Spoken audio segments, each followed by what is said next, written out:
A reminder, the news doesn't end here. Here's what's coming up on WCNC Plus at 7 a.m. Another stabbing on the Blue Line, and the ripple effect goes beyond the platform. Coming up, the new safety concerns and why immigrant advocates say fear in the community is continuing to grow. And light rail riders coming forward now saying they don't see the security presence needed to make them feel safe. I haven't seen security. There's just not enough security. The action City Council is taking as it searches for answers from cats. And as you watch out for black ice this morning, we raise your weather IQ on why it's so dangerous. And today, the Panthers bringing back a beloved holiday tradition. How they're helping spread holiday cheer and how you can join them. Those stories and much more live, local, and breaking news coming up at 7 a.m. on WCNC Plus. It's going to be a slick and icy morning commute out there for mountain counties. Make sure you're driving with caution as those temperatures remain below freezing. Still following this one crash a little closer to Charlotte. It's going to be right here. A crash on Freedom Drive impacting both directions at Little Rock Road. That's what we're looking at for now. We'll have more coming up on WCNC Plus. Chris? Only a high of 40 degrees. There was just a few weeks ago that our lows were only dropping down to the 50s. Now we are looking at highs returning to the 50s, luckily. We have 54 on Wednesday, 60 degrees on Saturday before the big drop. We asked you earlier, would you be okay with cash under the tree this Christmas, or do you want a real tangible gift? We've already gotten a number of answers, but keep them coming. We're going to talk about it. And what you said coming up on WCNC Plus, that all starts in just a few minutes at 7 o'clock. We'll see you there.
Streaming live right now at 7 a.m. right here on WCNC Plus. I'm Ben Thompson. And I'm Lisa Washington. We are watching icy roads across our area this morning with black ice expected to impact some of your morning commutes. We know that more than a dozen schools are operating on a 2-hour delay this morning because of the possibility for those dangerous road conditions there. You see the full list of delays on your screen right now. I know it's a lot to take in. Caldwell County is actually going to have a 3-hour delay for the road conditions. Meanwhile, Ashe and Avery counties are having remote learning. Again, that's Ashe County, Avery County remote learning, and you see the full list of delays. We're going to also have them on our website for you. That's WCNC.com. Let's go ahead and turn it over to Chris Mulcahy, who's tracking the latest on this weather impact forecast.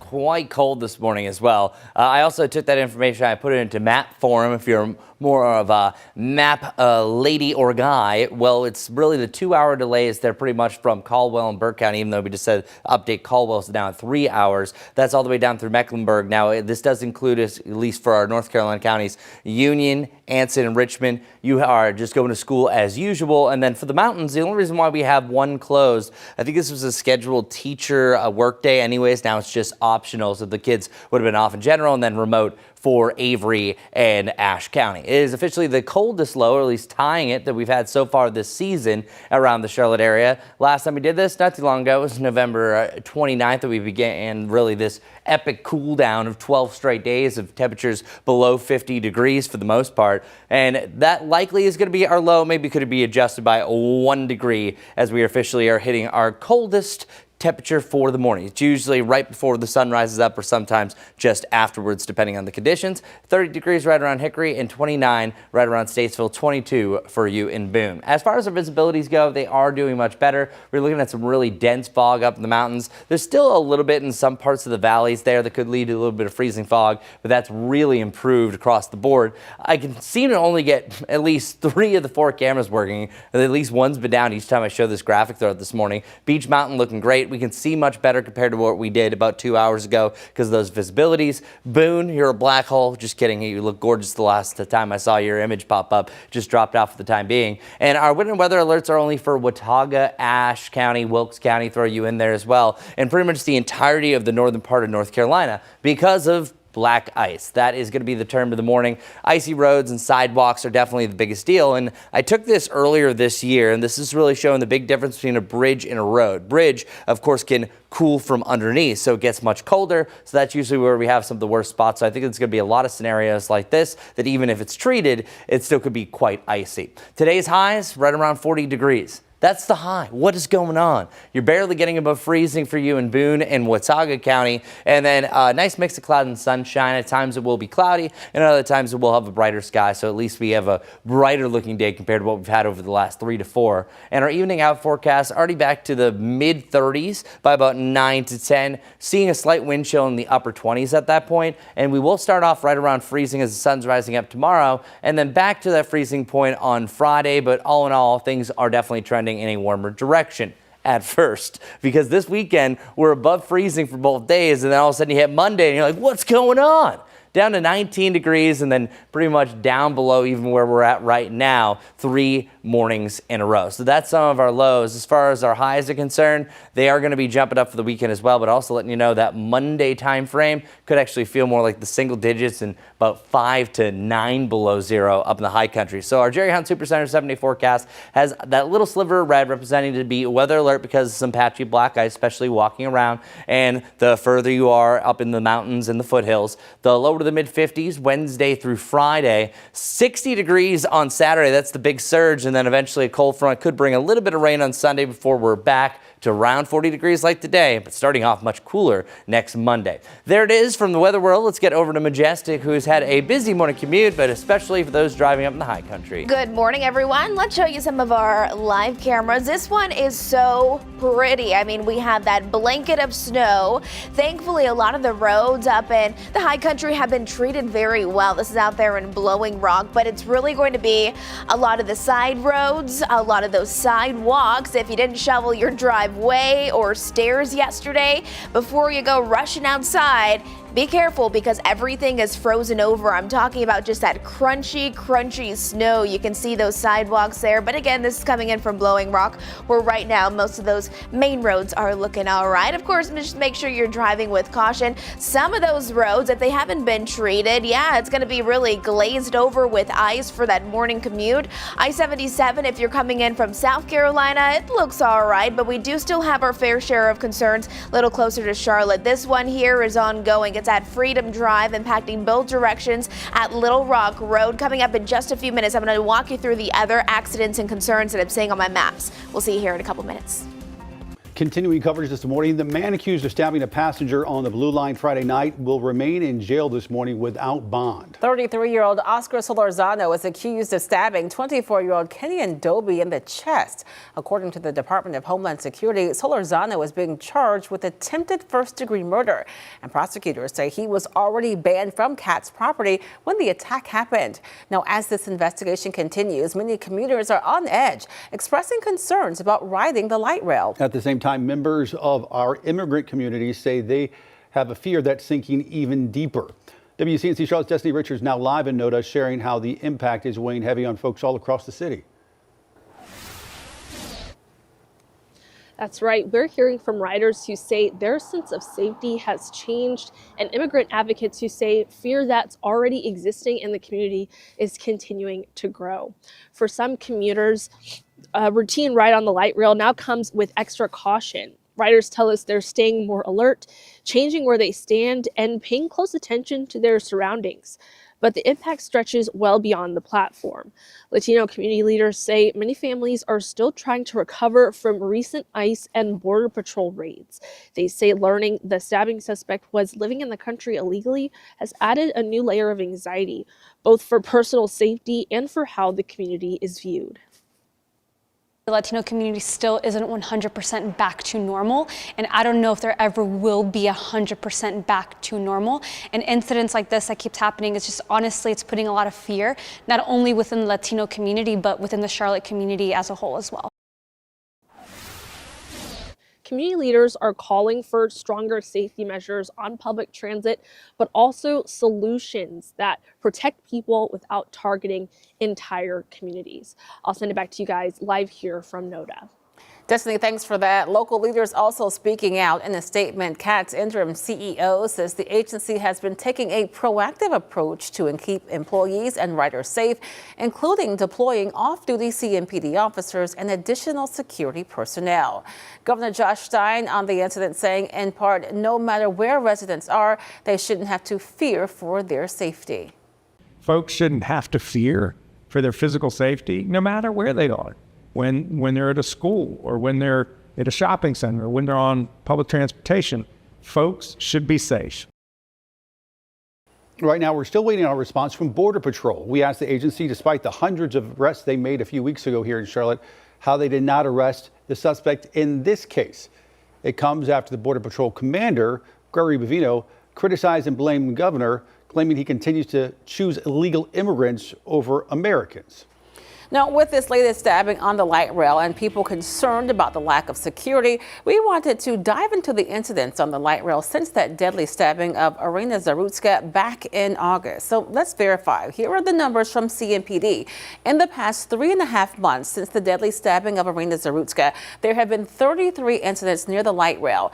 The data shows that most of these incidents happened outdoors, not on the actual light rail. Again, here are some of the numbers. 6 of them were simple assaults. 5 of them happened outside. 1 person was assaulted on a train. There were 9 non-criminal offenses, 7 of them thefts, 2 of them robberies, and 1 was a weapons violation that actually happened back in October, where the report shows that someone brought a knife onto the light rail.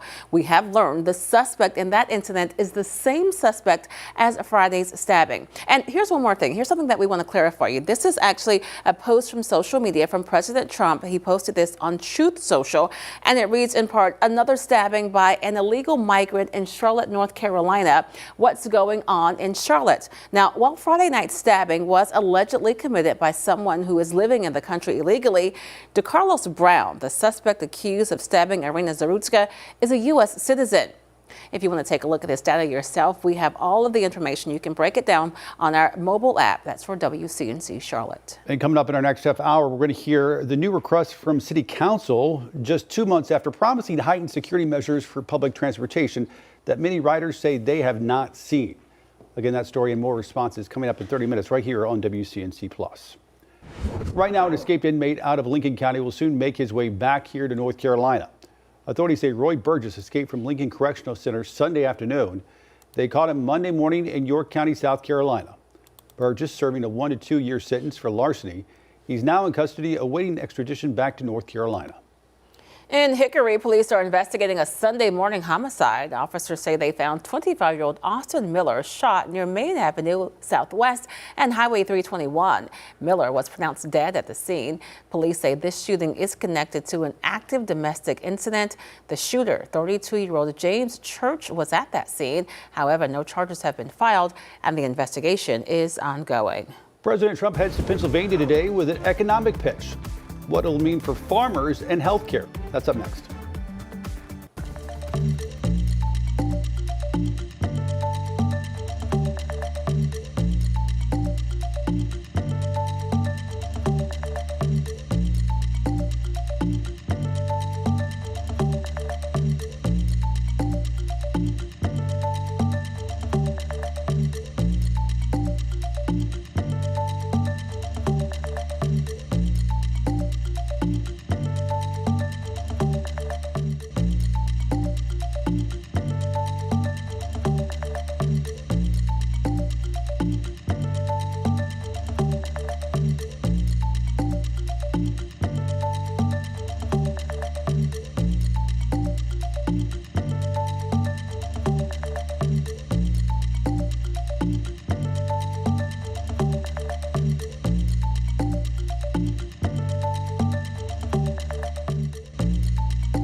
.13 right now on WCNC Plus. President Trump travels to Pennsylvania today to deliver an address on the economy as polls show a lot of Americans are frustrated with high prices. The trip follows the White House's $12 billion aid package for farmers and comes ahead of a key vote on health care subsidies.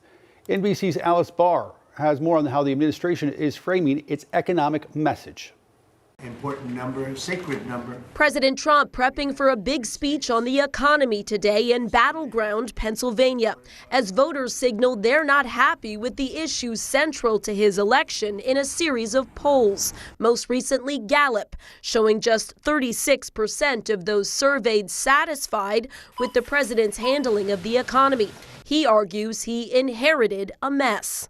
The Democrats caused the affordability problem, and we're the ones that are fixing it. So it's a very simple statement. They caused it, we're fixing it. On Monday, announcing a $12 billion aid package for farmers paid for through tariff revenues and targeting prices. It'll help them continue their efforts to lower food prices for American families. It's the latest in a series of executive actions aimed at addressing economic concerns, even as President Trump has publicly downplayed the affordability crisis. Use the word affordability. It's a Democrat hoax. They're the ones that drove the prices up.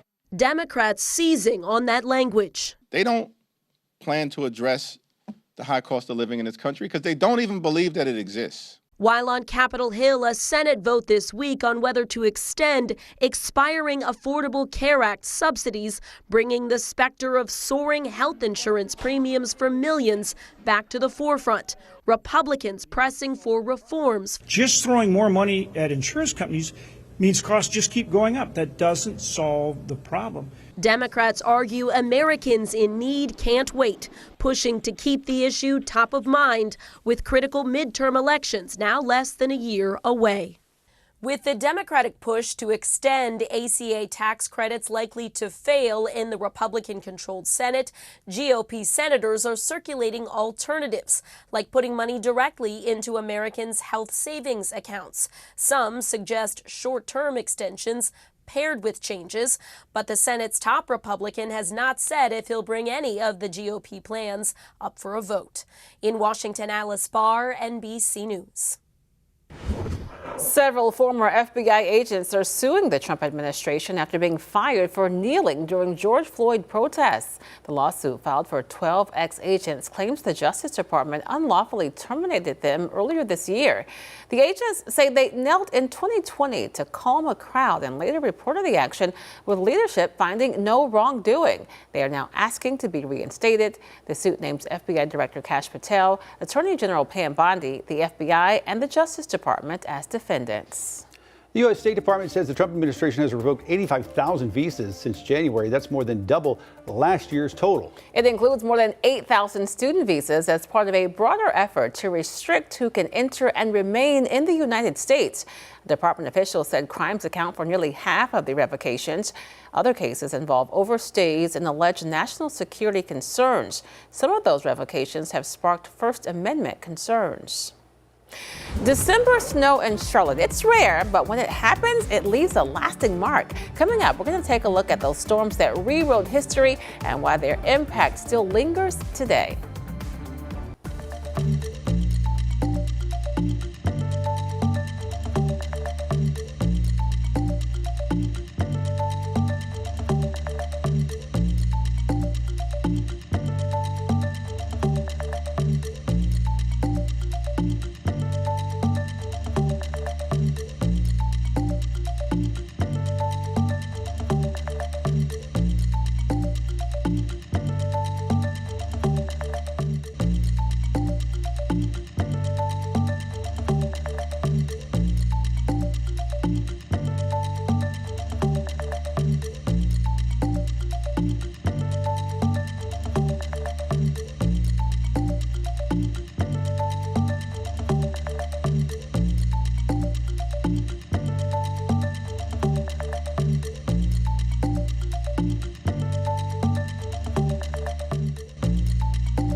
COVID-19 now. We are used to getting a cold rain here in Charlotte in December, but that hasn't always been the case. Our meteorologist Becca Birdsall shows us a quick look at the top 5 December snowfalls in modern records.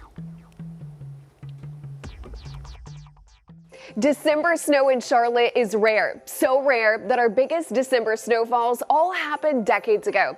Let's take a look back at the biggest ones since modern records began in the 1940s and why they still stand out today. December 3rd, 1971. This early season storm dumped 7.5 inches in Charlotte and more than a foot just west of the city. This one tops the list, and winter had barely started. Lincolnton and Lake Lure topped a foot of snow. Icy roads led to 6 deaths and numerous injuries across North Carolina. Number 2, December 14th, 1958. Just days before, a major storm missed Charlotte and pummeled eastern North Carolina. But this time, the tables turned. Charlotte collected almost 3 inches, while eastern areas battled a nasty ice storm. December 29th, 1997. This was the better late than never snow of the 1990s. We didn't get a white Christmas, but just a few days afterward, a system brought Charlotte just shy of 3 inches. December 23rd, 1993. A narrow band of snow brought about 2.6 inches to the city just days after a blizzard hit the mountains. And lastly is the white Christmas of 2010. Charlotte collected 2 inches between Christmas Day and the 26th, both a rare and unforgettable holiday snow. While we don't see big snowstorms often this month, even a couple of inches can make weather history here in the Queen City. With the WCNC Weather Impact Team, I'm meteorologist Becca Birdsall. Becca, great job as always, and people ask me this question a lot.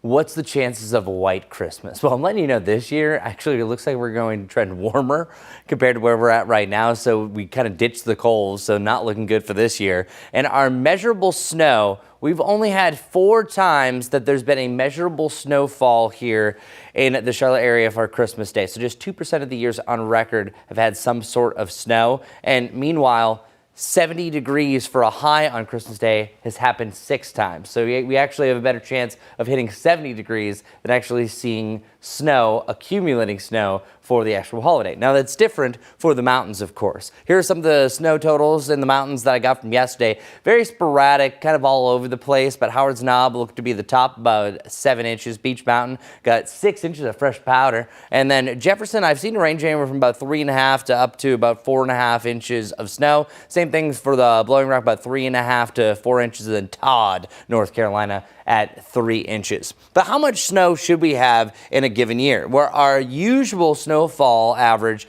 has changed depending on the time period. If you go back to 146 years of record keeping, it's 5.4. If you go back 30-year average, it's 3.5. Meanwhile, over the last 10 years, 2 inches. So things definitely trending down. But there's also another thing to look at, La Nina years. We are heading into a La Nina pattern. Typically, those aren't the snowiest seasons compared to La Nada and El Nino, so that's not a great factor for us as well. Here's High Brighton Mountain, looking beautiful, right? Well, we have our head in the clouds. There's still some on and off low-hanging clouds up there, but we've gotten rid of the fog, and if you look really closely, ooh, a little bit of pink action, seeing the sun come up, and also shows that things are thinning out here around Blowing Rock, about 3 to 4 inches across the area, and look at that. You actually have some icicles here on the lines, and just a winter wonderland, truly gorgeous. So hopefully if you live up in these areas, especially at Watauga and Ashe County, you can stay home. Maybe you don't have work, don't have school, enjoy it. It's really the entirety of the northern part of North Carolina that until noon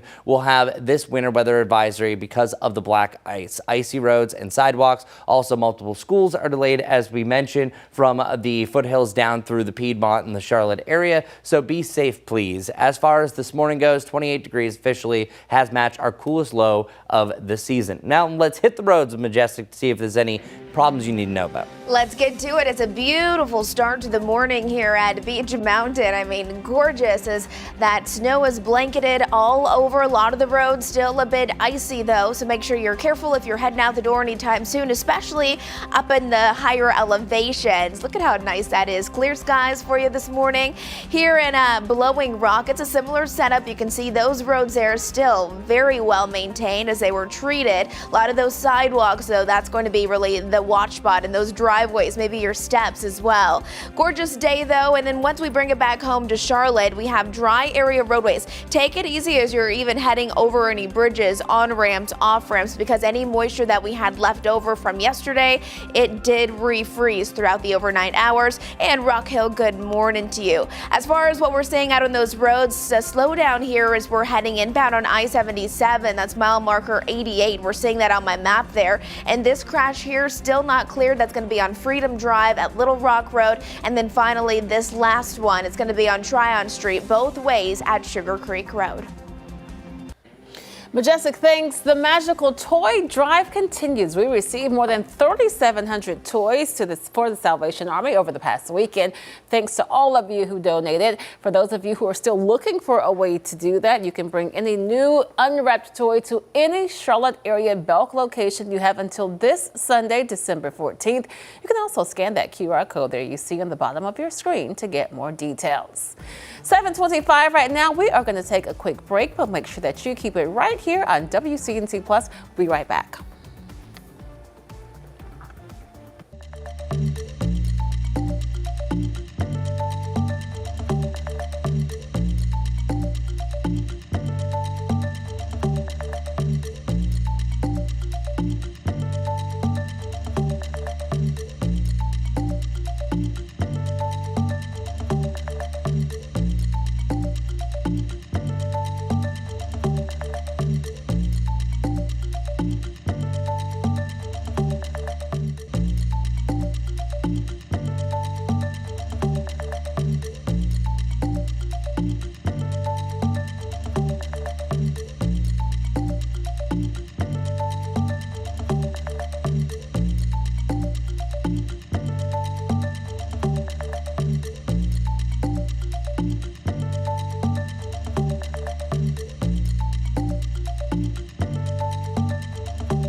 Check out this colorful map. These are all the county school closures. Now, if you're in green, you have school today. We had a lot of 2-hour delays across the Piedmont, up in the foothills. Caldwell County separated themselves with a 3-hour delay. We have remote situations going for Avery and also for Ashe County. And then Watauga was already on a teacher workday in general. We're looking at a lot of blue sky, though. Check that out. We'll mix in more clouds throughout the day, but it's nice to see the sunshine again. 28 degrees right now. We're back to the mid-30s by about noon. It's not going to be a warm day. Highs only around 40 degrees with wind chills keeping it feeling like the mid-30s much of the afternoon. As far as where we go, we're back to freezing tomorrow, but get ready for an even bigger cool down for the extended forecast. We're starting about 19 degrees on Monday and then highs around 40 again. But hey, let's talk about my pick of the week. Back to 60 degrees on Saturday. Majestic, what's going on this morning?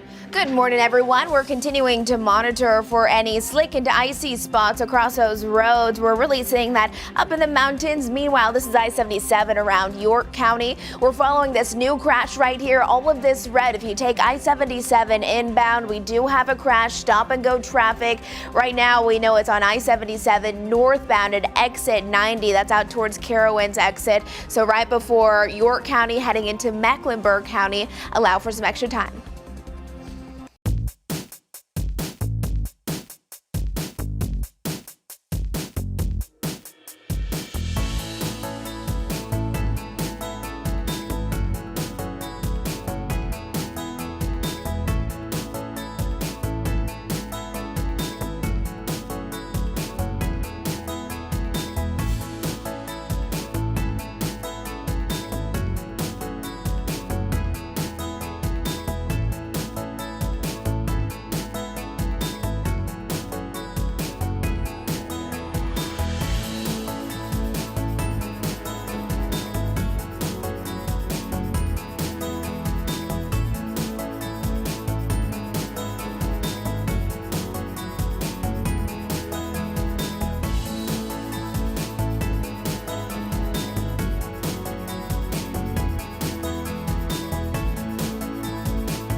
streaming live right now at 7:30 right here on WCNC Plus. I'm Ben Thompson. And I'm Lisa Washington. We are watching icy roads across our area this morning with black ice expected in some parts, which may affect your morning commute. Now, in all, more than a dozen schools are operating on a 2-hour delay this morning because of the possibility for those dangerous road conditions. Caldwell County will have a 3-hour delay. Meanwhile, Ashe and Avery counties are having remote learning today. A full list of those delays and closures can be found on our website, WCNC.com. And meteorologist Chris Mulcahy has a better visual for us. Yep, black ice. That's what this is all about, because any bit of that snow that could be either compressed or melted away is now just turning into a sheet of ice. And even some of that snow is starting to solidify, making that extra icy, because snow is simply ice. So refreeze is not just possible, it's happening right now. You see in the worst conditions of the mountains. However, Jessica was saying this earlier, NCDOT has done a fantastic job treating a lot of the roads up there. Thin layer ice still a possibility around the Charlotte area, because all of us have that solid freeze action. That's why everyone's in the pink. The warmest temperature, if I'm trying to pluck that out, is right here about 32 degrees west of Shelby County at 31, 28 here around Charlotte, 26 for you in Wadesboro, and of course the coolest is the mountains. So officially, this is the coldest, or at least a tie for the coldest low that we had so far this season. But we're about to smash this a little bit later on in the extended forecast. Boy, you're going to see a big difference. Now we're waking up here at Lee's McRae College, seeing some sunshine for the first time in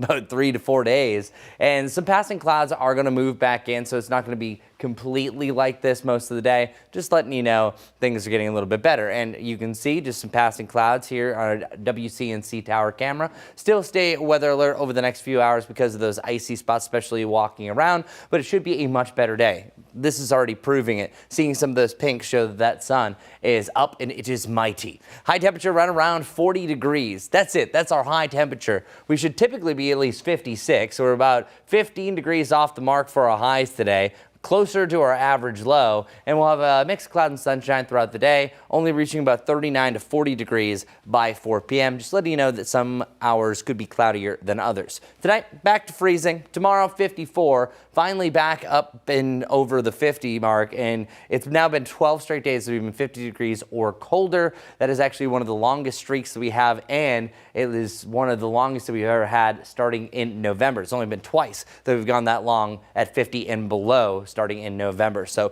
quite the stretch, a historic stretch of weather we've been on. Our futurecast showing on and off clouds are going to be back and forth throughout the day. Same thing heading into your Wednesday. There will be a slight chance for a little wintry mix that's going to be later on your Wednesday evening heading into Thursday morning, and that is just for the mountains. Charlotte, do not worry. You're going to have to wait a lot longer for that snow potential, but I am letting you know we're dealing with a big drop on the way.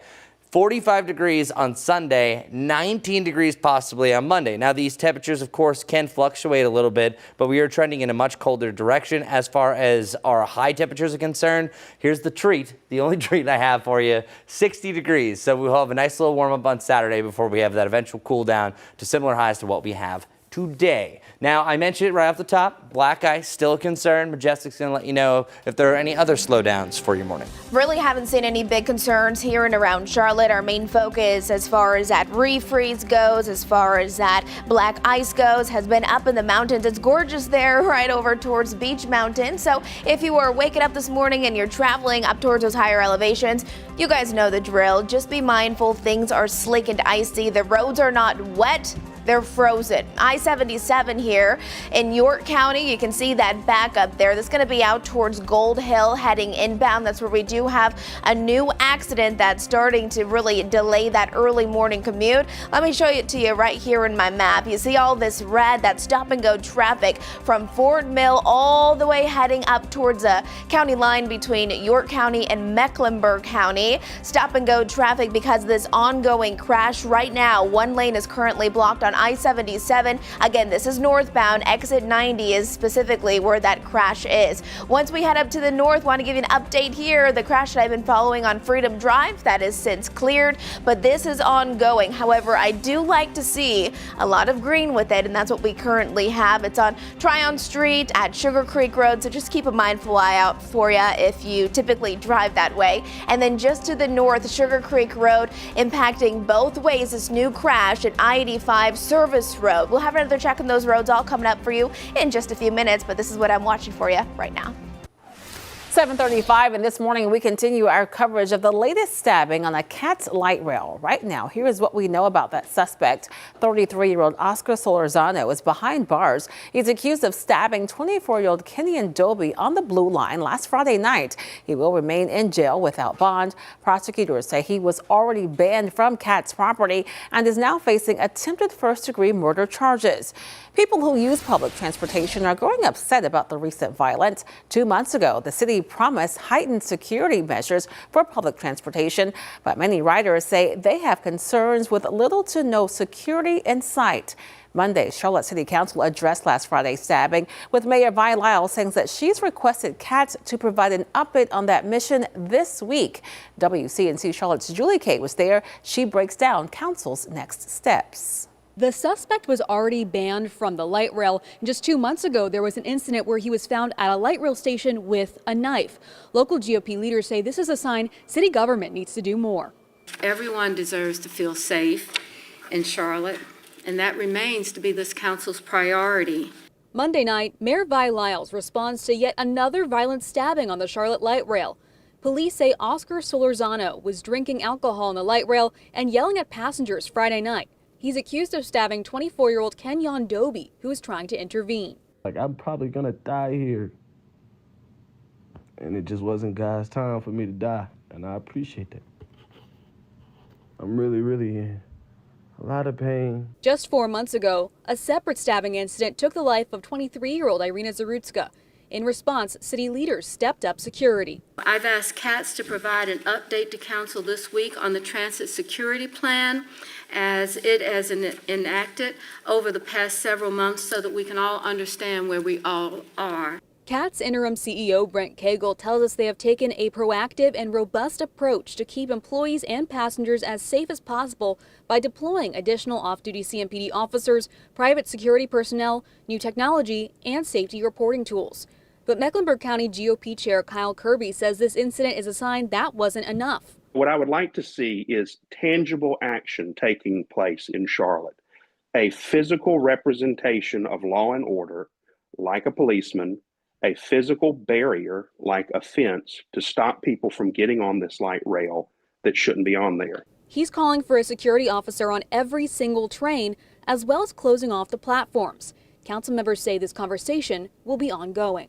Why was he allowed back on the system? And how are we enforcing those bans? A transportation advisory committee meeting was scheduled for December 10th, but it has since been canceled for an unknown reason. In Uptown, Julie Kay, WCNC Charlotte. This most recent stabbing comes just 1 week after Arena's law went into effect. It's named for the victim in a deadly light rail attack a few months ago. Mecklenburg County Sheriff Gary McFadden warned it'll have a big impact on the justice system. At a news conference yesterday, McFadden says his office was never consulted before the law was signed by state lawmakers. Despite its impact on the jail, he says it could increase the number of people held there in detention centers even more. I think they should have taken in consideration that we are already dealing with this and we're already tackling this. Come to us and say, how can we better manage this?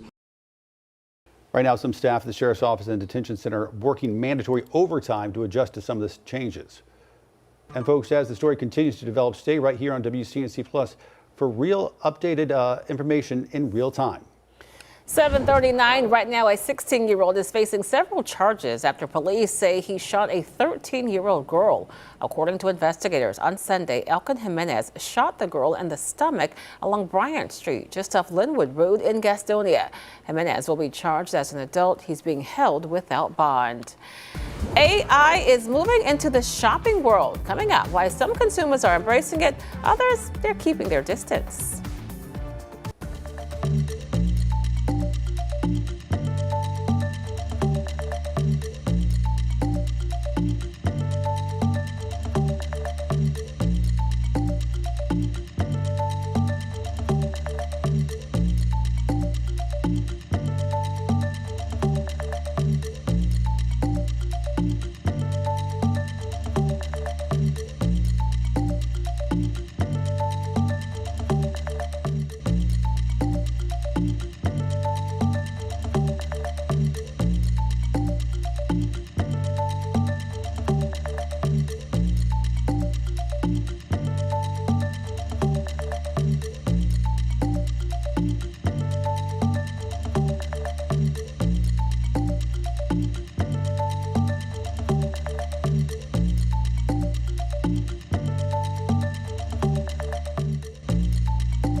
When it comes to holiday gratuities, deciding who to tip and how much can be confusing and even overwhelming. Well, from housekeepers to mail carriers, Jen Sullivan has tips on who and how to tip this holiday season.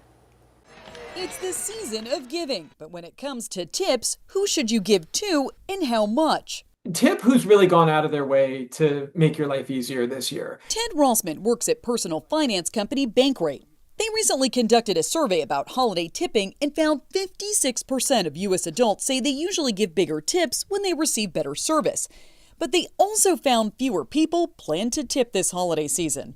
A lot of people are cutting back, but some, especially high earners, are giving as much or more. Bankrate came up with a list of the most common people to tip in the U.S., starting with housekeepers. Tips range anywhere from $20 to more than $50, depending on the service, their survey found. And it doesn't have to be cash. The U.S. Postal Service doesn't allow employees to accept cash, but if you want to show your mail carrier appreciation, they can accept a gift of less than $20 or something like baked goods. The more you interact with someone, Rossman says, the more you should tip, like a childcare provider or housekeeper. Whatever you normally pay them for a weekly service, you might consider doubling that one at the end of the year. When you're setting your holiday budget, Rossman says it's important to factor in tipping because it can add up fast. Make a list of who is most important and figure out how much you can afford to give. For Consumer Watch, I'm Jen Sullivan. Artificial intelligence is reshaping online shopping. More folks turning to AI as their personal shopping assistant. A new survey shows 30% would even let an AI agent make a purchase for them, while another 21% use it to track down deals and promotions. But not everybody's on board. 38% say they're steering clear of AI shopping altogether.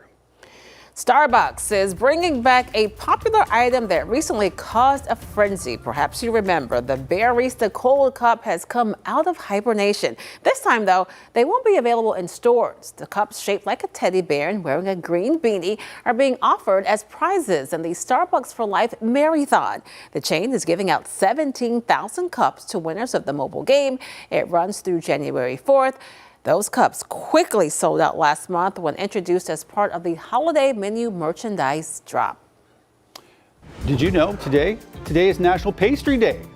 But the story behind these sweet treats goes back a lot further than you think. Coming up, how ancient traditions shape the food we love today.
7:46 right now here on WCNC Plus. We've been talking about it all morning as we are weather impact alert. Keep an eye for black ice around the Queen City this morning. It's not always easy to see, so you need to be extra careful. Claire Fry has more on why it's so dangerous in this Weather IQ.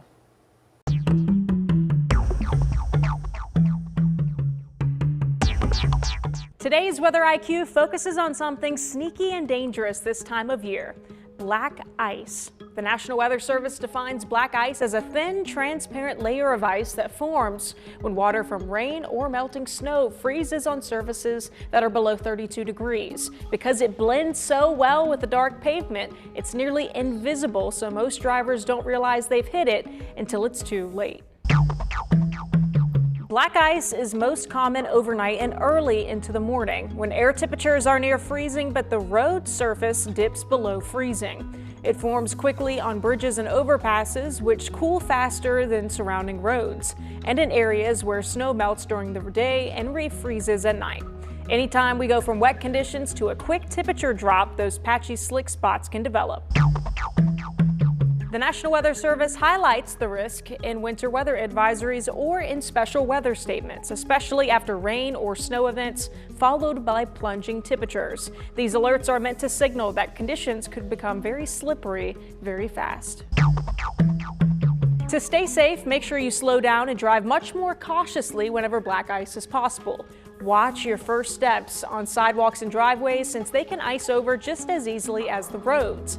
Stay aware of advisories. Black ice is quiet, quick, and hard to see, but knowing the signs can help keep you safe through the winter season. With your Weather IQ, I'm meteorologist Claire Fry. And Chris, as you've been saying, today is especially dangerous for black ice when folks can see that. When do we expect that it's going to begin to melt? I know you say we're going to see some sunshine today. Yeah, it's already pretty much starting now, depending on where you are. Now, some of us are in more shaded areas. Trees are blocking the sun till it gets up. And then the biggest problem in the mountains is that oftentimes, because the sun angle is a little bit lower, some areas don't really even see the sun all that much. So the shady areas is still going to be a problem. But I'm actually concerned for a refreeze for the mountains again tonight, heading into tomorrow, because that snow melt is now going to be substantially bigger than what we saw yesterday because of the sunshine. And then bridges and overpasses are going to freeze first. I took this picture earlier in the year. This is the best example I have. Check out the road. No problems here. And this is treated surfaces as well. As soon as you get to the bridge, because it cools on either side, you can see that snow was really compact. That's the last snow that we saw here in the Charlotte area. Meanwhile, current temperatures right now, a little JPEG image of I-85. Typical traffic you can expect there coming from Gastonia. We have 28 degrees right around Charlotte, 30 degrees in Hickory, and then 20 around the Boone area. I want to bring up the stat of the day that I had yesterday. I was just so busy with everything, I didn't really get to it, but I shared it with Ben, because Ben, like myself and many of you, do not like that early sunset time. But I'm happy to say that we officially are moving forward. Today, it's at 5:11, so our sunset time is now getting later, and it's not going to head the opposite direction because we spring forward, so it's only going to continue to get later. By the 17th, though, this is kind of a monumental time. It's only up to 5:13, but that means at this point going forward, every 2 days, our sunset time gets 1 minute later. So that means by the end of the month, it's 5:21, 5:17 for Christmas Day. As far as the sunrise times, it actually takes a little bit longer for them to hit their latest time. It's going to be 7:32 from January 2nd to the 12th, and then eventually it's starting to get earlier and earlier. The only problem here is that, again, we spring forward when we get a little bit closer to this time once again. Current temperatures right now, it has been cold, plain old cold. And we have a calm wind, luckily, around Morganton and spots around Monroe, but those are even dealing with a 3 to 6 mile per hour breeze. It's making the difference. Technically, this is just referred to as light air. Well, just 6 miles per hour makes 28 feel like 22, so you're definitely feeling it. So that's why I was saying you definitely need the gloves, the hat type of scenario for today. We mentioned this before, but it's just good information. Now, most of you are notified on your phone, but this is just a fun map to really show you what's going on across our beautiful area. We have 2 counties, that is Ashe and Avery, that are remote, closed because of a teacher workday in Watauga, also not great conditions. And the only one that's under a 3-hour delay is Caldwell. Everything else in blue for the Piedmont and Charlotte area under a 2-hour delay. Luckily, a lot of that ice is now actively melting away, but still not great. Let's get over to our traffic, see if there's anything that we missed in the weather and traffic categories. All right, let's get to it. Good morning, everyone. Want to show you a couple of our live cameras. That's I-77 there out towards Westinghouse, where area roadways there are nice and dry. But boy, it is cold out there. 28 degrees, feeling like it's 22. So grab those layers before you get going for that morning commute. You might even have to scrape your car windows for some locations. I-77, we've been watching you very closely. Those of you who are taking that morning commute northbound, we had a crash earlier at exit 90. That has since been cleared, but those backups are still ongoing, probably about a 5 to 10 minute delay. This is new here, a crash on Westinghouse Boulevard impacting both directions at Granite Street. So it is not on I-77, this new one here. It's very close to it though. And then this one, this is a newer one. It's on Steel Creek Road, both ways being impacted. You can see it here in orange at Hamilton Green Drive. Once we head to the north just a bit, you're going to see that slowdown on I-77, especially once you're in Mecklenburg County. We know that some stoplights are not working right there on I-485 once you're exiting that and heading on exit 67 there. This one has been cleared. It was a bigger accident this morning, no longer a concern. That's on Freedom Drive. A few things that I'm looking at for now. We'll have another update coming up here soon. All right, Majestic, thanks so much for that. Of course, a thanks to all of you who've donated to our magical toy drive. It continues. We told you we received more than 3,700 toys for the Salvation Army. That was over the weekend. For those of you who are still looking to donate, you can bring any new unwrapped toy to any Charlotte area Belk location. You have until this Sunday, December 14th. You can also just scan that QR code you see there on the bottom right side of your screen to get more details. It's that time of the morning when we check in with Ginger, our elf on the shelf. This morning, what is she up to? Oh, looks like she's taking a little bubble bath. Take it easy, Ginge. Enjoy yourself. Looks like she's in our dressing room. She's having doing the most. A big old time. Ginger joins us every morning leading up to the big holiday, so check in with her every morning here on WCNC Plus, and we want to know what your elf is up to. We know a lot of you have them. Keeping an eye on you. Send us your photos of your elf on the shelf. 704-329-3600. Hungry this morning? Today is National Pastry Day, a chance to celebrate everything from sweet pies and danishes to savory quiche and turnovers. Pastries go back thousands of years, with Egyptians, Greeks, and Romans all making early versions of the dough. By medieval times, Europeans added a key ingredient, butter, and then shortening and creating sturdier recipes. French kitchens later perfected the art, earning France its reputation as sort of the pastry capital of the world. Think about those croissants. Today, there are countless varieties to enjoy. Pastry. What's your favorite kind of pastry? I don't think you can go wrong with any of it. I like anything chocolate, though, like a chocolate croissant. Oh, yum. Yes, Pain au chocolat. There you go. Yes. She's fancy, though. Does that mean chocolate bread? Chocolate, yes. Chocolate bread, yeah. It sounds much better when you say it. Right. I shouldn't have translated it. I like the bear claw, so we're too What is a bear claw? It's kind of, I don't know. Yeah. The bear claw. I've never seen it. Yeah, it's pretty much like this lumpy donut, I guess. How do you I'll describe have to a look bear it up. claw? Yeah. I probably have. I just didn't know that's what it's named. The tale of two pastries right here. Yeah, well, also maybe it's like apple frittery.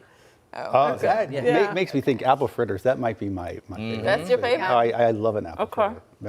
Yeah, thanks to our producer, Callie, for dropping that one. Now let's go get some fritters. That's right. Live pictures right now over uptown. Temperatures chilling. 30 degrees. That's it. Just 30. That's it. All right. Keep it right here on WCNC Plus.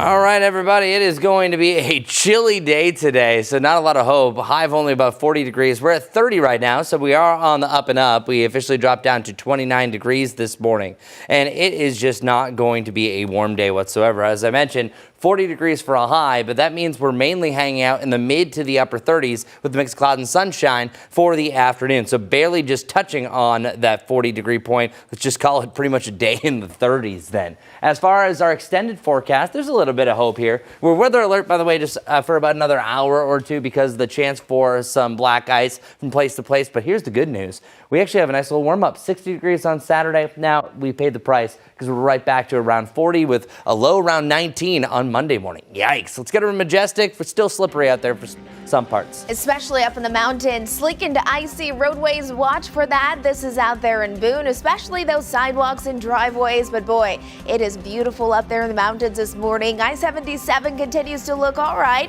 Not seeing any major concerns. It's out there towards Gold Hill. We are following a handful of ongoing wrecks, so a slowdown on I-77. The big crash was just cleared, but those delays are still ongoing.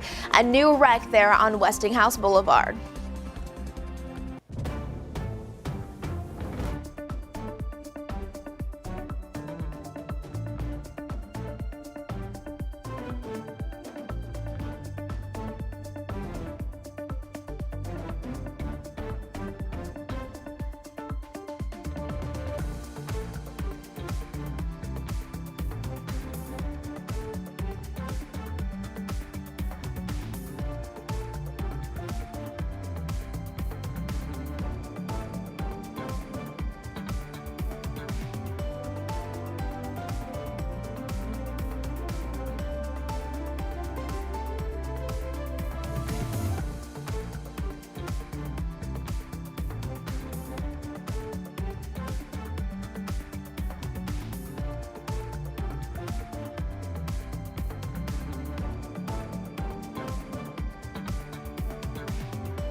Streaming live right now at 8 a.m. right here on WCNC Plus. I'm Ben Thompson. And I'm Lisa Washington. We are watching the road conditions this morning with black ice expected to impact some of the morning commutes.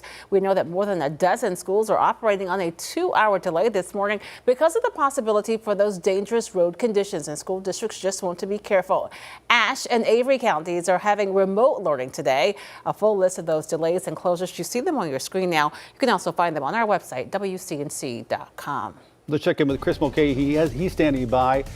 Coldest morning we've seen so far this season? Sure is. 28 degrees. We officially tied, but I told you that we're even going to beat that coming up. And I'll show you that graphic that Ben was just alluded to. I wanted to get to our snow totals first.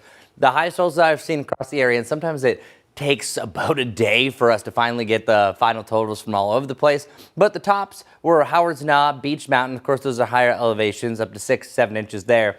Then we really saw a range of about 3.5 to even 4.5 inches of snow across Watauga, up into Ashe County, seeing some smaller totals in Avery County.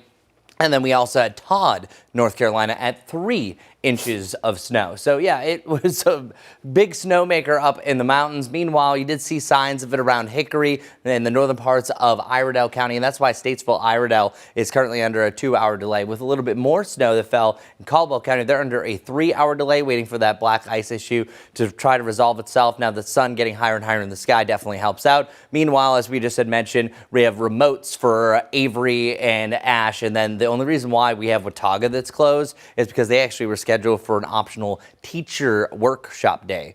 Our coldest low, as Ben was just mentioning, 28 degrees. We did back on the 29th. Well, we just did it again. I'm not seeing through the 5-minute or 10-minute observations that we got any colder than that. So it looks like 28 is going to be it because we're already starting our warm up. That means the sun's doing its job. Up to 30 degrees around Charlotte, 27 for you in Monroe. And black ice this morning is a possibility really for all the parts of northern North Carolina, even down into Raleigh, where they saw a little bit more precipitation than some of the morning variety that we saw across Charlotte. Speaking of, this is actually really picture perfect. Look at Beach right now. Perfectly frosted trees right now over in Banner Oak. Nice little blanket of snow there. NCDOT did a great job trying to treat some of the roads, especially through Boone and parts of Watauga and then Blowing Rock, seeing a lot of that snow as well. Meanwhile, go to the opposite. We got our Kannapolis camera back. I'm super stoked. And it looks like it's just going to be a mix of cloud and sunshine across that area. So highs today right around 40 degrees for the Charlotte area, 41 to 42 from Lancaster over to Rockingham.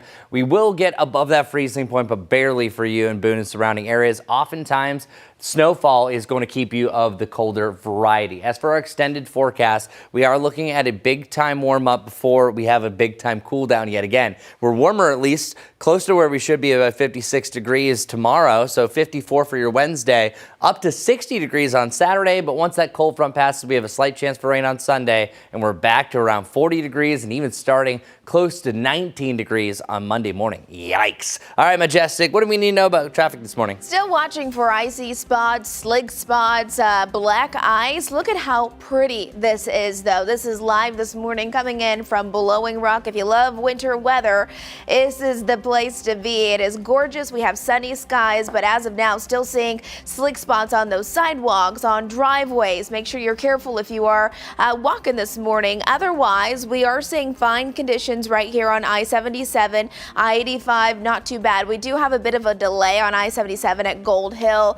A wreck earlier this morning causing some minor delays now because it has been cleared, but it's still slow moving from York County straight into Mecklenburg County. This right here is not on I-77, but close to it. It's a new crash here on Westinghouse Boulevard at Granite Street, and then just off to the west a bit, another crash here on Still Creek Road. Notice both directions shaded in orange there at Hamilton Green Drive. We'll have another check on traffic, looking at a few more crashes that are closer to Uptown when I see you back here coming up soon. Continuing our coverage this morning, the man accused of stabbing a passenger on the Blue Line Friday night will remain in jail this morning without bond. 33-year-old Oscar Solorzano is accused of stabbing 24-year-old Kenyon Doby in the chest. According to the Department of Homeland Security, Solorzano is being charged with attempted first-degree murder. Prosecutors say he was already banned from Kat's property when the attack happened. As this investigation continues, many commuters are on edge, expressing new concerns about riding the light rail. At the same time, members of our immigrant community say fear is sinking in even deeper for them. WCNC Charlotte's Destiny Richards now live in NODA, sharing how the impact is weighing heavy on a lot of communities here in Charlotte. Yeah, we're hearing from riders who say their sense of safety has changed, and immigrant advocates who say that the fear that already exists in the community is continuing to grow. Now, for some commuters, a routine ride on the light rail now comes with extra caution. Riders tell us they're staying more alert, changing where they stand, and paying close attention to their surroundings. But the impact stretches well beyond the platform. Latino community leaders say many families are still trying to recover from recent ICE and Border Patrol raids. They say learning the stabbing suspect was living in the country illegally has added a new layer of anxiety, both for personal safety and for how the community is viewed. The Latino community still isn't 100% back to normal, and I don't know if there ever will be 100% back to normal. And incidents like this that keeps happening, it's just honestly, it's putting a lot of fear, not only within the Latino community, but within the Charlotte community as a whole as well. Community leaders are calling for stronger safety measures when it comes to public transit, but also for solutions that actually protect people without creating stigma and targeting specific communities. I'll send it back to you guys live here from NODA. Destiny, thanks so much for that report. Local leaders speaking out in a statement. CAT's interim CEO says the agency has been taking a proactive approach to keeping employees and riders safe, including deploying off-duty CMPD officers and additional security personnel. Governor Stein says, in part, no matter where residents are, they shouldn't have to fear for their safety. Folks shouldn't have to fear for their physical safety, no matter where they are. When they're at a school or when they're at a shopping center or when they're on public transportation, folks should be safe. Right now, we're still waiting on a response from Border Patrol. We asked the agency, despite the hundreds of arrests they made here in Charlotte in the last few weeks, how did they not arrest this suspect in this attack? It comes after the Border Patrol Commander Gregory Bavino criticized the governor, claiming he continues to choose illegal immigrants over Americans. 8:07 right now. Before we head to break, here's an exclusive shopping deal for our viewers.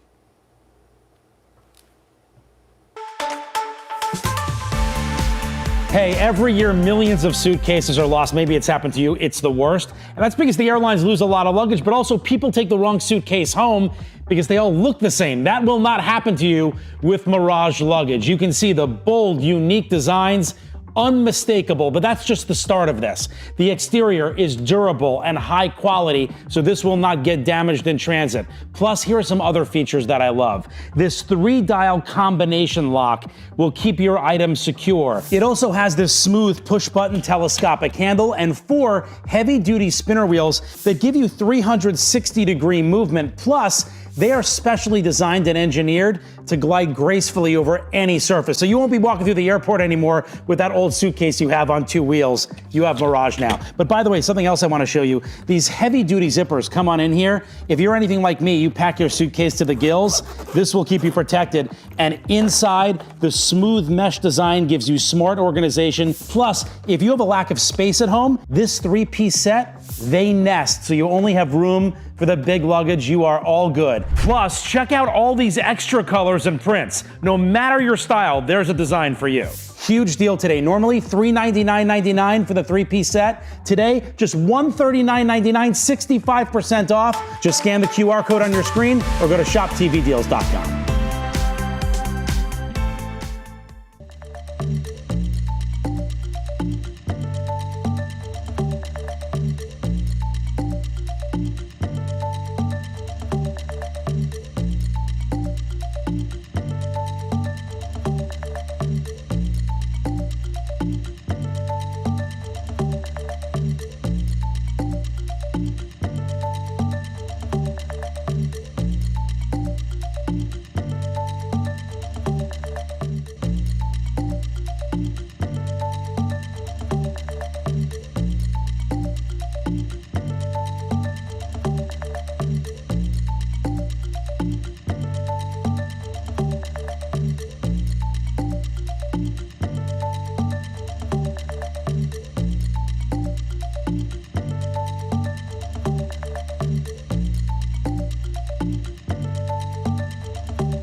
The time is now 8:11. You are streaming live on WCNC Plus. Let's talk about the economy. A rising number of Americans are concerned about the state of their finances. Researchers at the Fed surveyed more than 1,000 households and found a sharp increase in the percentage of people who describe their overall finances to be either worse or much worse compared to, say, this time last year.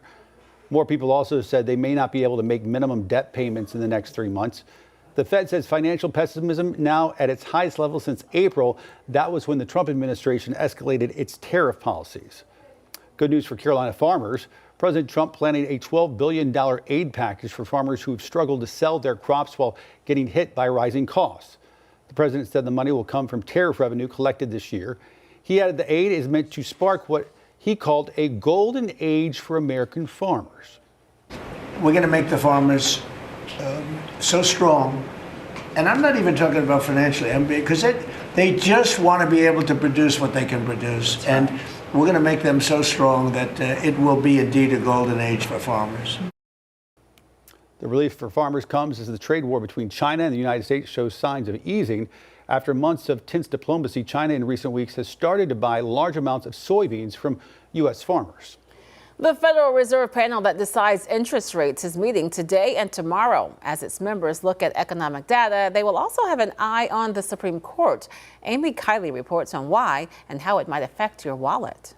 The Federal Reserve might seem far away, but it impacts people at home, including the cost of literal homes. Today, the Fed is starting a 2-day meeting in which it's expected to cut the federal funds rate. That would put downward pressure on interest rates for mortgages, auto loans, credit cards, and other debt. The central bank also tries to balance maximum employment with control of inflation. In other words, it affects people's jobs and the prices they pay. But many experts predict just a 1/4 point cut tomorrow. We shouldn't look to the Federal Reserve to solve all of our ills or believe that a small shift in interest rates can make a big difference. The Supreme Court is considering a case that could affect the Fed. It challenges President Donald Trump's firing of a former FTC commissioner. The case could affect his power over other independent agencies like the Fed. A hearing yesterday suggests most justices might side with Trump. Independent agencies are not accountable to the people. There is no such thing in our constitutional order as a fourth branch of government that's quasi-judicial and quasi-legislative. Trump wants to fire Fed board member Lisa Cook and fill the panel with loyalists. He wants to force a large rate cut regardless of economic data. Investors worry that would cause inflation to surge. Former Fed officials and economists, they warn that artificially low interest rates can backfire. I'm Amy Kiley reporting. The Job Openings and Labor Turnover Survey, also known as JOLTS, is due out today. It is one of the metrics the Fed can use to decide interest rates. December snow in Charlotte is rare, but when it hits, it leaves a lasting mark. Coming up, the storms that rewrote history and why their impact still lingers today.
9:17 now. We are getting used to a cold rain here in Charlotte in December. We've seen it already this month, but that hasn't always been the case. Meteorologist Rebecca Birdsall shows us a quick look at the top 5 December snowfalls in modern history in this morning's Weather IQ.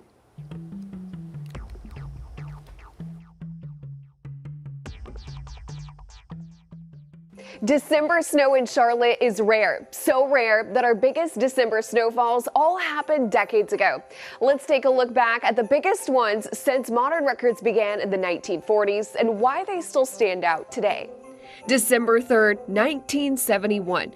This early season storm dumped 7.5 inches in Charlotte and more than a foot just west of the city. This one tops the list, and winter had barely started. Lincolnton and Lake Lure topped a foot of snow. Icy roads led to 6 deaths and numerous injuries across North Carolina. Number 2, December 14th, 1958.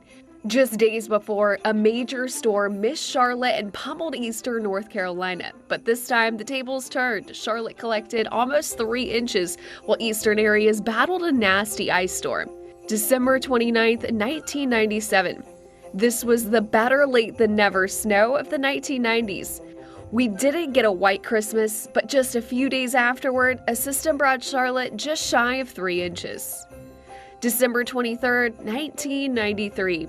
A narrow band of snow brought about 2.6 inches to the city just days after a blizzard hit the mountains. And lastly is the white Christmas of 2010. Charlotte collected 2 inches between Christmas Day and the 26th, both a rare and unforgettable holiday snow. While we don't see big snowstorms often this month, even a couple of inches can make weather history here in the Queen City. With the WCNC Weather Impact Team, I'm meteorologist Becca Birdsall. Thanks a lot, Becca. Wonderful job. I just want to build on some of the things you were saying because we only have so much time for one of those weather IQs. The amount of measurable snowfall is so low for a Christmas day, it's outstanding, and not in a good way for snow lovers. Since 1878, and that's when Charlotte record keeping goes all the way back, there's only been 4 times that we've had a measurable snowfall. That's just 2% of the years on record. What really put this in perspective, meanwhile, we've hit 70 degrees plus 6 times on Christmas Day here in Charlotte. So technically, you have a better chance for a 70-degree day on Christmas Day compared to a white Christmas. And the definition of a white Christmas is actually some sort of accumulating snow, even though some people just seeing it will count it as a white Christmas. Historic snowstorms, kind of building off on what Becca was saying. You can see those December marks, but the biggest ones that we've had of all time have all happened in either January, February, or March. That's where things truly start getting going, and some of them really separate from all of the rest. But the biggest one was from February 14th to the 17th, back in 1902, over 17 inches of snow. It has been a while since we've had the big one.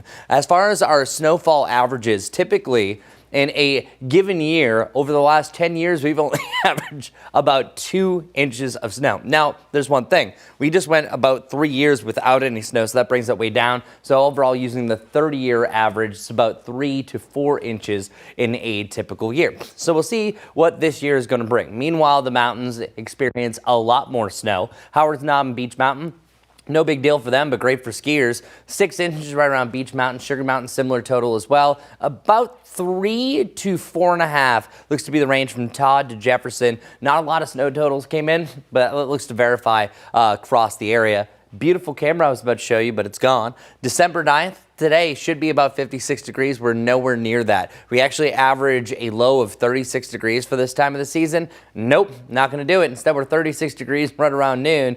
A light wind, not creating too much of a wind chill, but still, realistically, it's feeling more like the mid to the upper 30s most of the afternoon. And some of those clouds could also move back in, so it gets a little bit cloudier. Just a cold day overall. Overnight tonight, we're back down to that freezing point. 31 degrees around Charlotte, 30 in Statesville, and then the mid-20s around Boone. Oftentimes, whenever you have a recent snowfall, by the way, it can make it up to about 2 to 7 degrees colder at night. We're not seeing that right away because what happens is that cold, snowy air just escapes into the atmosphere, keeping it a little bit cooler. We'll end with this. Winter weather advisory still goes until noon. That's all because of that black ice. It takes a while for that sun to get up, especially in the mountains, to melt a lot of those areas, so watch for that. Still refreeze overnight today for some black ice, still possible up in the high country tomorrow morning as well. Let's get to the now right now with traffic, though, see what's going on with Majestic. Let's do it. Good morning, everyone. Hope you're off to a good start to your day. Let's start with this. This is I-77 heading towards Charlotte.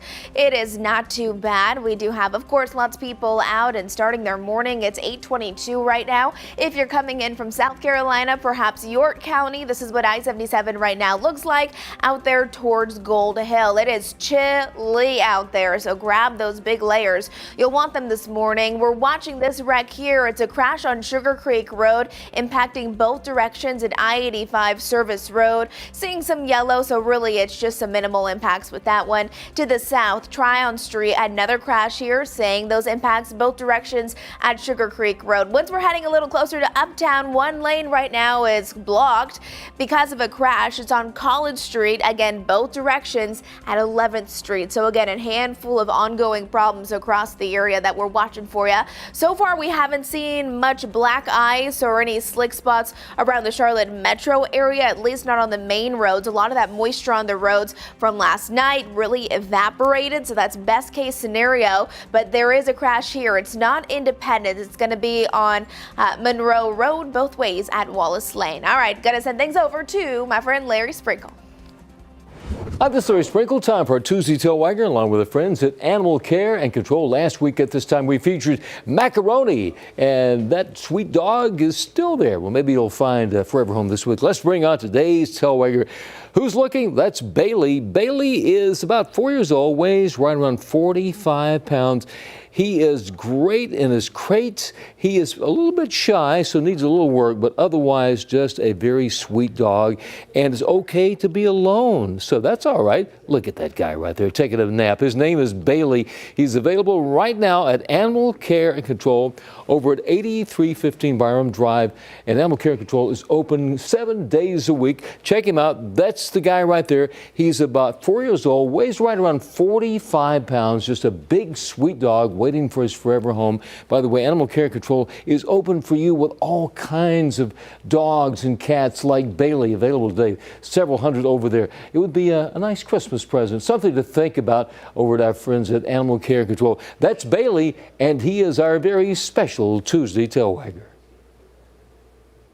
Folks, we need your help making our magical toy drive a little more magical. So many of you came out over the weekend donating 3,700 toys, but we still need your help. So you can donate any new unwrapped toy to any Charlotte area Belk location. You have until this Sunday, the 14th. So you have a few days. You can also scan that QR code to learn more on other ways you can help out. 8:25 now. We are going to take a quick break, but make sure that you keep it right here on WCNC Plus. We'll be right back.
All right, who's ready for another cold day? Nobody jumped off the couch and said yes, but at least we have sunshine today. That's going to be a nice treat. It's 30 degrees right now around Charlotte, 29 around Hickory. We'll be above freezing by the end of the 8 o'clock hour, and those temperatures only reaching the upper 30s to around 40 degrees. And 40 degrees means that we tap on 40, and that means we're in the mid to the upper 30s for the entirety of the afternoon, feeling more like 35 with the occasional winds getting up to 10 miles per hour. Where lows go beyond this, we're freezing again tomorrow morning, and it will be freezing again on Friday. But look at this big drop. We're warmer for the weekend, then boom, down to 19 degrees on Monday. Our 7-day forecast, brought to you by the Jerry Hunt Supercenter, shows that we're back to 60 degrees. There it is, my pick of the week on Saturday before that big drop again heading into next week. Let's see what's dropping in traffic with Majestic. Good morning, everyone. We've been keeping a close eye on slick and icy spots, especially that black ice as we're looking towards the mountains. Those side roads are going to be very important that you drive with caution. A lot of those main streets not looking too bad. This is I-77 heading towards Charlotte, where we have sunny skies, chilly temperatures, dry area roadways though, so that's helpful. Seeing a bit of a slowdown if you're making that commute inbound on I-77 towards Mecklenburg County.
You are streaming live on WCNC Plus at 8:30. I'm Lisa Washington. We start things off this half hour with a check of your forecast because it is quite chilly this morning. In fact, the coldest it's been so far in the past few days. Yes, Chris? Absolutely. Actually, this is the coldest temperature we've had since November 29th. And some of us were so cold that we actually have some ice in the ground, especially from the precip that we saw yesterday, more so up in the mountains. All right, so what is this Crayola creation that I have here? It's a very colorful map. Well, anything in green means, hey, those kids are at school, likely already in school right now. And then all those in the blue under a 2-hour delay. And that includes Mecklenburg County. And then we have different spots like Hickory that's also under a 2-hour delay that saw some active snow yesterday. The only one that really separates itself, at least for the Piedmont to the foothills, is going to be Caldwell County. Those district schools under a 3-hour delay because they saw more snow there. Meanwhile, you see the 2 in orange. That's going to represent all of those Ashe and Avery County schools. The only reason why there is a red for Watauga is not that they saw more snow than, say, Ashe County. It's just that it looked like there was already a scheduled teacher workshop day. So now that is just optional. So the kids were going to be off anyway. So kind of a spoiler there for them. Meanwhile, this keeps happening. Every time I try to show one of these beautiful cameras. Majestic will hopefully have better luck showing you these. Well, Boone is gorgeous right now. Just seeing the dampness and then a little bit of that black ice is still going to be problematic. I think the biggest issue that we have from the mountains is some of the shaded areas that don't get a lot of sunshine. Those will likely remain frozen longer, and sometimes there's going to be certain curves on different roads, and we have snow that's going to melt the most today, so even more so of a black ice risk overnight tonight heading into tomorrow. Right now, we still have some lingering frozen spots around Charlotte, 30 degrees right now, soon about to be above that freezing point, 27 around Monroe. But here's the coldest, as I mentioned, 28 degrees for November 29th, and that matches the coldest so far, but that's about to be smashed before you know it. Our WCNC tower camera showing some blue sky, but I'm letting you know, this is actually a perfect display of what today is going to be. At times, more of the sky is going to look like this. At other times, it'll look like this. It's a constant change of those clouds continuing to push through, and 40 degrees for a high is nowhere near where we should be for this day in climatology. That is quite chilly. It has actually been a very cold set of highs. I mentioned this stat before, and we'll go through some stats a little bit more, but 12 days in a row has been the mark of high temperatures at 50 degrees and below. Coming up, I'm going to have that full 7-day forecast planning out for you because I want to spend a little more time talking about the big drop, where we go, and how long that cold air is going to linger. As that ice still lingers on the roads, so let's get over to traffic with Majestic. Okay, your cameras work. They look great. Good morning, everyone. You know how it goes. Sometimes they work, sometimes they don't, and we just roll with it.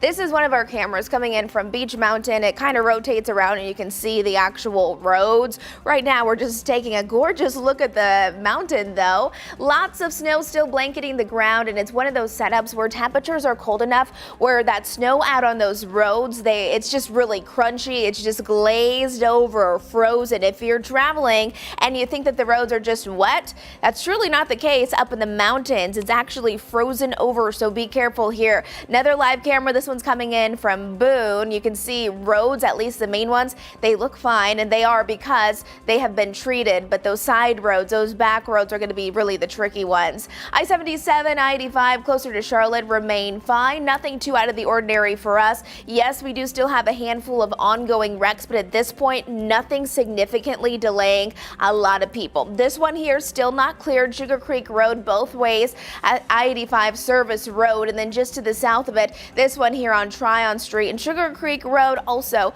bringing some minor impacts. We'll have another check on traffic coming up here soon. Guys.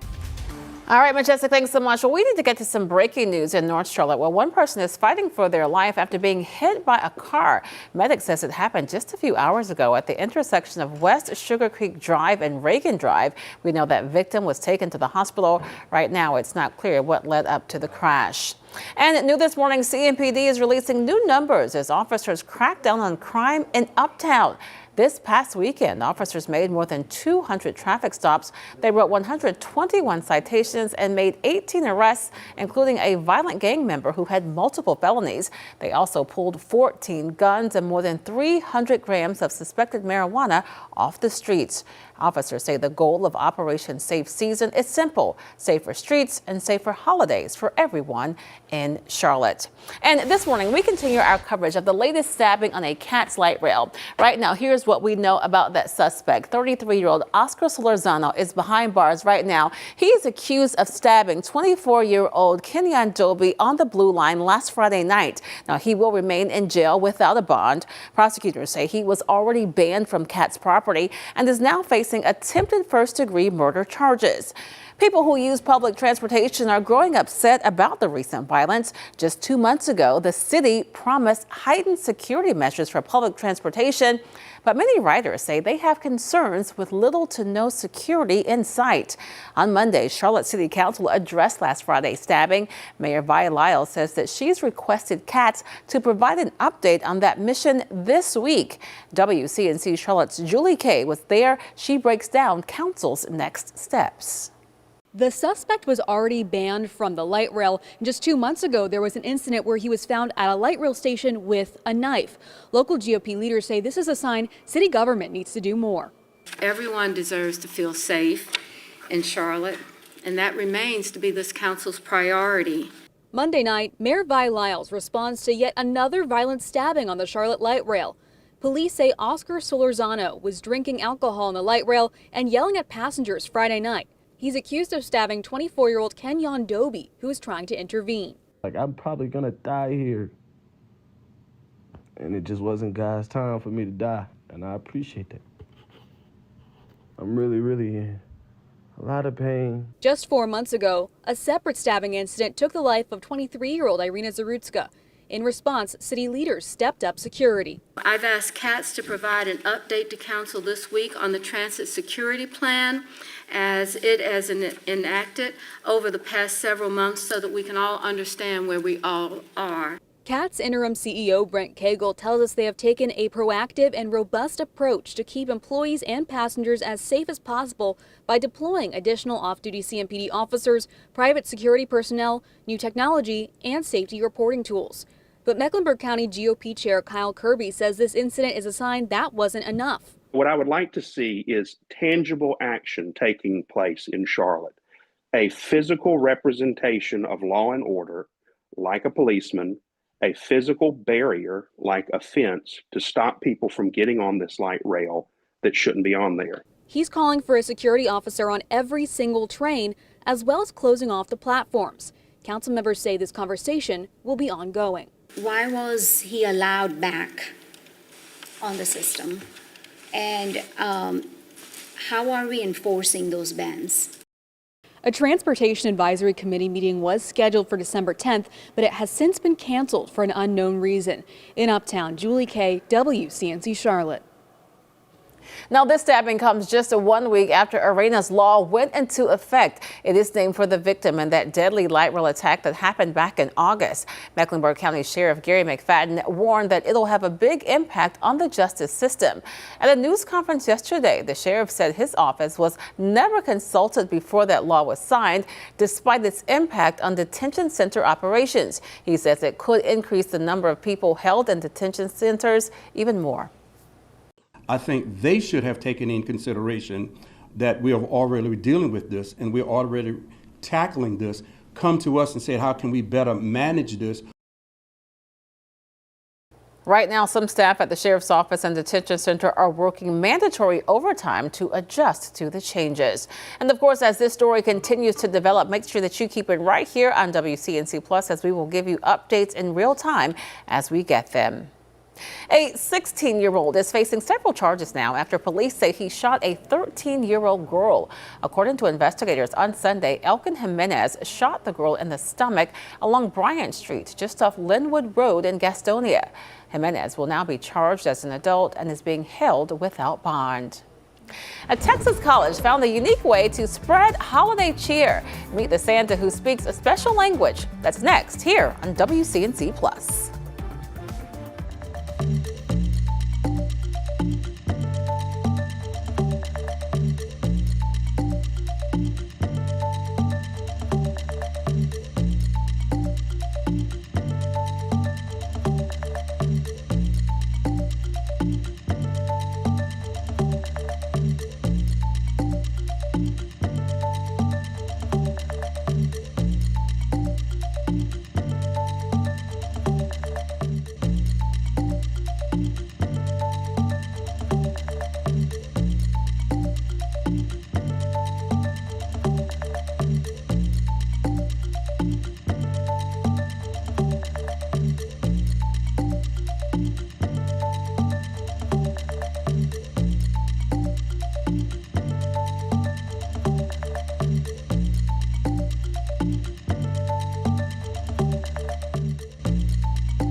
time is now 8:41. A partnership between a nursery and a shipping giant continuing a tradition of spreading holiday cheer to servicemen and women across oceans.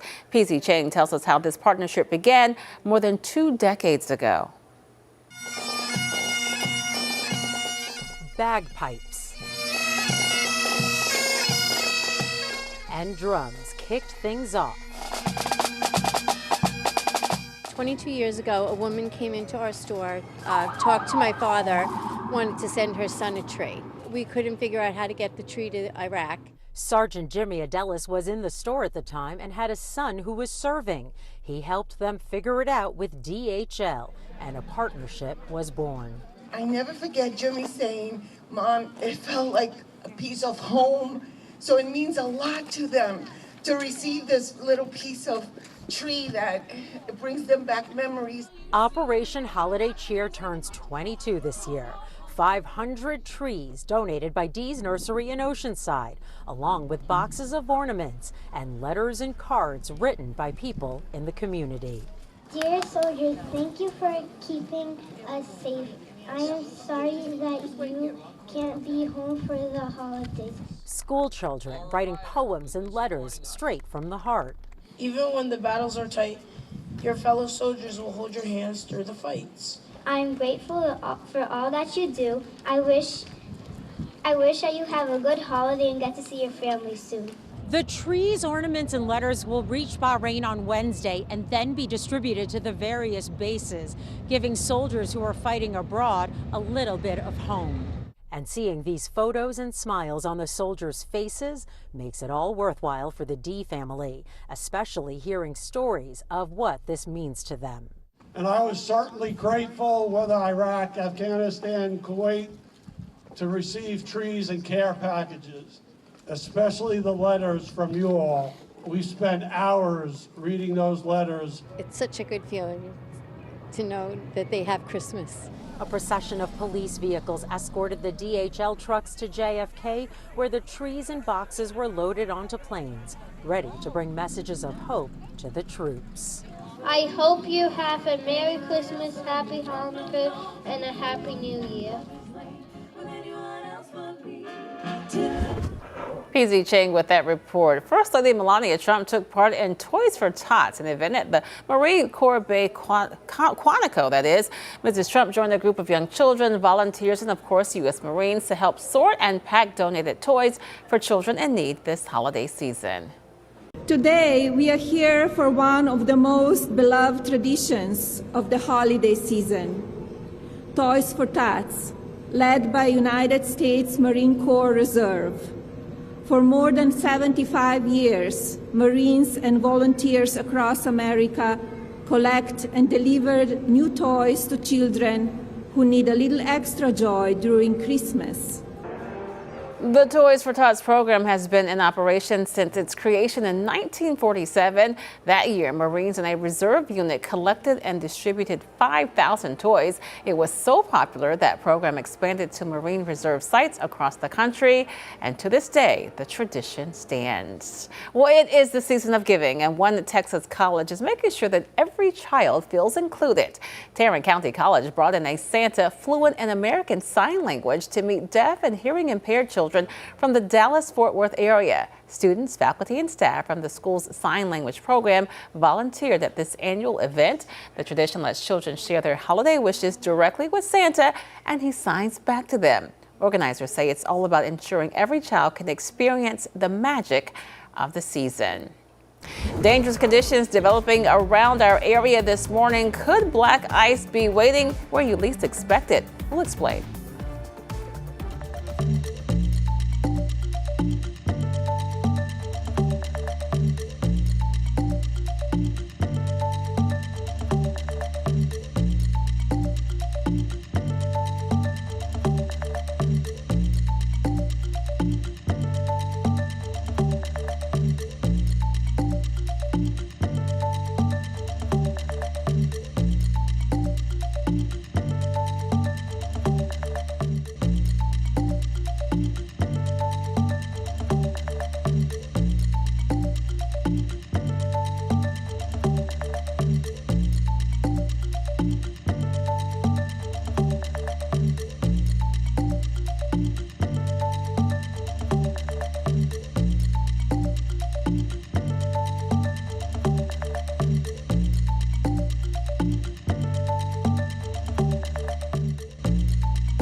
The time is now 8:48. We've been talking about it all morning as we are weather impact alert today, keeping an eye out for black ice around the area this morning. And it's not always easy to spot, so you need to be extra careful today. Claire Fry has more on why black ice is so dangerous in this Weather IQ.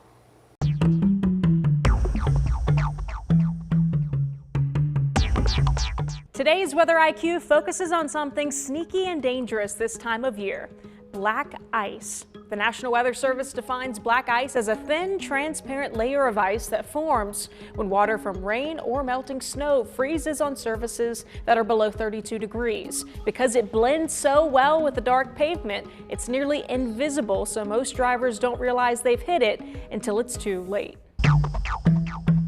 Black ice is most common overnight and early into the morning, when air temperatures are near freezing but the road surface dips below freezing. It forms quickly on bridges and overpasses, which cool faster than surrounding roads, and in areas where snow melts during the day and refreezes at night.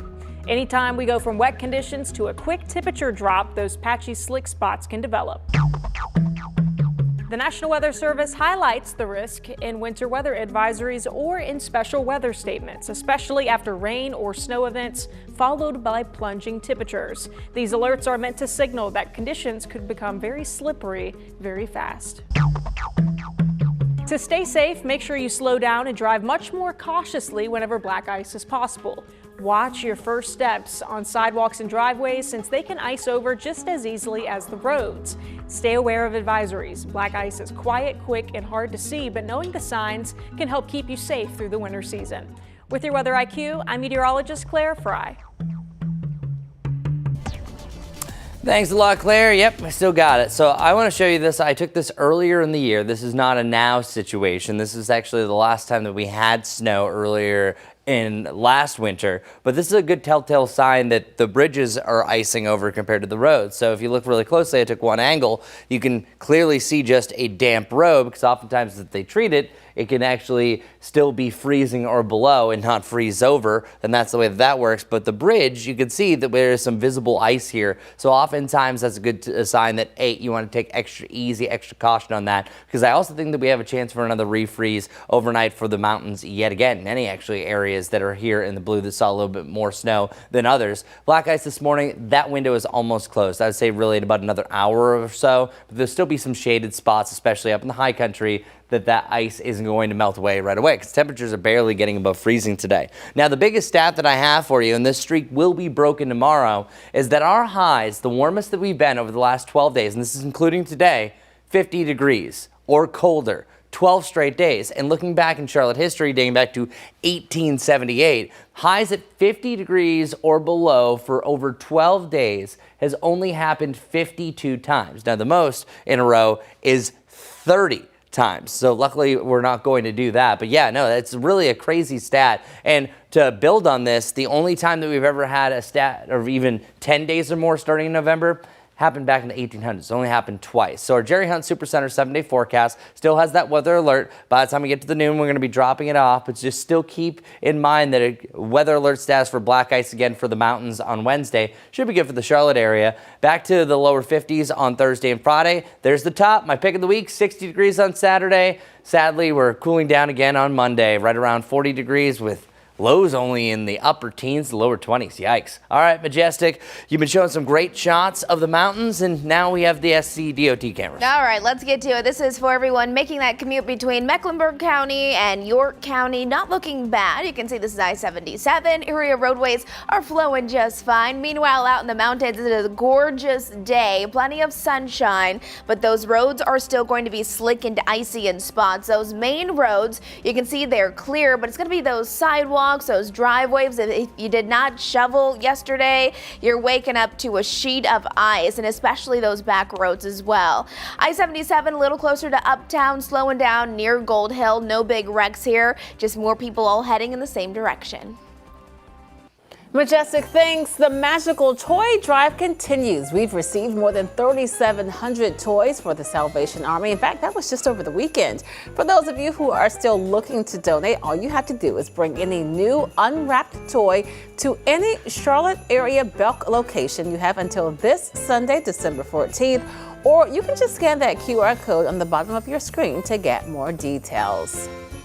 Well, she is back. For the 10th year, we have welcomed Ginger the elf. Actually, she just shows up. It's not as welcoming. Ginger does what she wants to do. And here she is, taking a bubbly holiday bath. That's in the makeup room, I do believe. Ginger, of course, joins us every morning here on WCNC Plus and on WCNC Charlotte, so it's always great to see her. She's not getting into too much mischief. At least she hasn't yet, but you know, we still have a while before Christmas, so who knows what's to come. Now, we also know that Ginger has some friends, so if you want to, send us a picture of your elf. Text us 704-329-3600. All right, if you are still hunting for the perfect gift, a new survey shows that Americans really just want cash this year. Specifically, almost 60% of us, and the average person is hoping to get about $600 in an envelope. The folks at Talker Research say practical gifts are also big. About 1 in 5. So the best present will be getting a bill paid. Can you pay my bills? Like your utilities, rent, even your credit card debt, right? Pay it off. Mortgage. Listen, stay tuned. Just wait, Chris. Millennials want home upgrades. Yes. Gen X, a mortgage payment. Okay, understandable, yeah. And even with the prices up, we're still spending an average of more than $1,100 on gifts this season. Right? $1,100. Sounds like the simplest gift may still be the one that spends, though. So how would you feel about unwrapping just cash, plain old cash for Christmas? We all agreed. Yeah. Bring it on. We're not complaining about that. Okay. Put it in a box. So would you take cash, a gift card, or an actual gift? So we ask you, what do you think? And what do you think folks said? Cash is king. Cash. Did you read the prompter? Yeah, I did. Cash is king, right? Yeah. Only 9%. Wow, only 9% is an actual gift. Huh. Interesting. That makes sense, And though. now I do like an experience. I love an experience. Give me an international vacation. Well, cash, you can buy your own Cash, experience. this too is true. Yeah. 9% for an actual gift. So interesting. Huh. Right? Well, because nowadays people are a lot more minimalistic where they don't want the items as much. Because I know for me, is like the stocking stuffers are great, but nobody needs the little knickknacks anymore. They'd rather have the moolah. You can give me some diamonds if you'd like. I'd take that. Oh, yeah, that's true. All right, we got to take a break. That wasn't an option, though. We have to do that. Was not an option. Takes cash to buy them. Stay with us, folks. We're going to have much more coming up at the top of the hour. In fact, you see Jane there, bottom left of your screen. She's going to be taking over at the top of the hour from our live Impact studio. Streaming live right here on WCNC Plus.